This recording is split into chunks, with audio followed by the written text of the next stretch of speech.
बस्ता दक्षिण पूर्व रेलपथर दक्षिण केबिन निकट में अभावन दृश्य देखा मिलता बेले मंगलवार अपराह समय दुर्घटनार भिडियो मोबाइल भाइराल होबार लगी।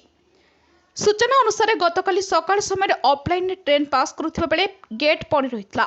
यह समय जैनिक युवक बाइक सह गेट भितर पशि आग को आसी जाते। ठीक से समय डाउनलाइन रे गाड़ी आसी जाइतला। ट्रेन आसी जाइथिबा देखि युवक जनक निजर मानसिक भारसाम्य हराई बाइक को छाड़ी पछकु दौड़ी पलाइथिले। युवकक एभली कार्य पाई ट्रेन रे थिबा यात्रीक जीवन मध्य असुविधारे पड़िथांता।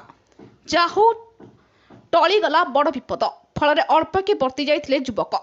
बाइकटी ट्रेन धक्कारे खंड विखंड होइथिबा बेले रेलबाई पुलिस घटनास्थल में पहुंची बाइक को जबत करी 142/24 मूले मामला रुजु करी तदंत जारी रखिछि। बाइक चालक घटनास्थल फेरार हो जाइथिबा बेले मंगलवार अपराह्न समय दुर्घटनार भिडियो मोबाइल भाइराल होबार लगी। बालेश्वर जिलूर मानसून बेहरा रिपोर्ट ज्योतिप्रभा न्यूज।